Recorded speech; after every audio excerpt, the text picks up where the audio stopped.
One of the first signs of recovery after a bushfire is green shoots on hardy eucalypts. Mid-storey trees like banksias, wattles and casuarinas, which can't withstand high heat, often have to recover from the ground up. Videographer Danny Harris visited a wildlife refuge in Tenterfield in northern New South Wales to meet a man who explains the role of these trees to the bush and the animals which depend upon them.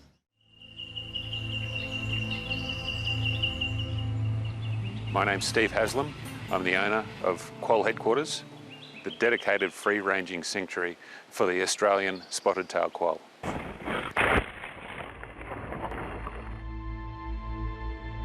This 400-acre property was one of the properties that was devastated in the 2019 megafires.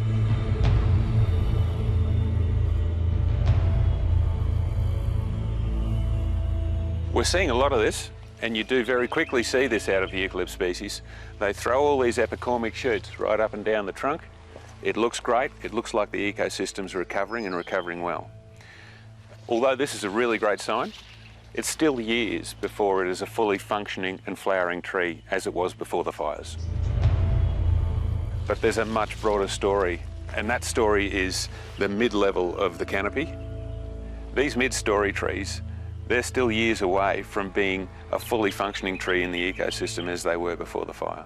And so many species depend on them. Here's one of our mid-stories here.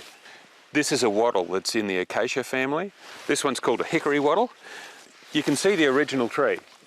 It's been scorched in the fire.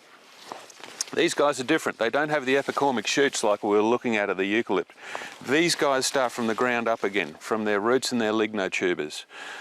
So it's a much longer road to recovery. The good thing about wattles is they're what's called a pioneering species. These are our first responders after fire. They play a very important role in getting that mid-story canopy going again. In these cold environments, they're one of the first to flower coming out of winter.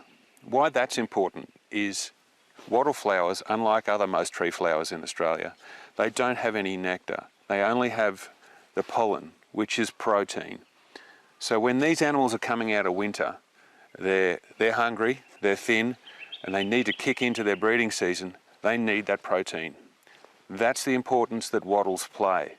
They won't have the chance to flower this year. They're too busy trying to come back. So those animals in all those bushfire affected regions are just not going to find the protein that they need this year.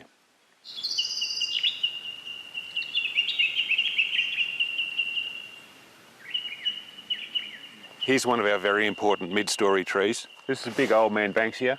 As you can see, they don't cope with the hot fires like the eucalypts do. This one is well and truly dead from the fire. The smaller, younger banksias have a better chance of survival in these really hot fires. Here's a couple here. As you can see, the main trunk's died, but underground it's still alive and it's reshooting. So by the time that this matures into a tree and starts producing flowers, we're years away from producing those flowers and nectar that are so crucial to the birds, the possums, the insects, and everything else in this landscape that depend on these trees. Here's another important mid-story tree. This is our casuarina, often known as a she-oak as well. These trees haven't totally died in the fire. If we have a look at these younger trees, they survive a bit better than the big old guy like behind me here. But once again, unlike a eucalypt, they have to start from ground level. As you can see, it's just shooting from the lignotuber, but we're years and years away from having a fully functioning tree here again.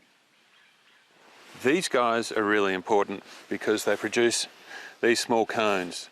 These cones are full of tiny seeds. Now, there's a beautiful and endangered species of bird on this property by the name of the glossy black cockatoo. There were several pairs on this property before the fires. The only thing the glossy black cockatoo eats are these casuarinas. This is the cone of the casuarina. Each bird needs up to 1,000 of these cones a week. This property is now years away from producing a single cone. These birds have been displaced.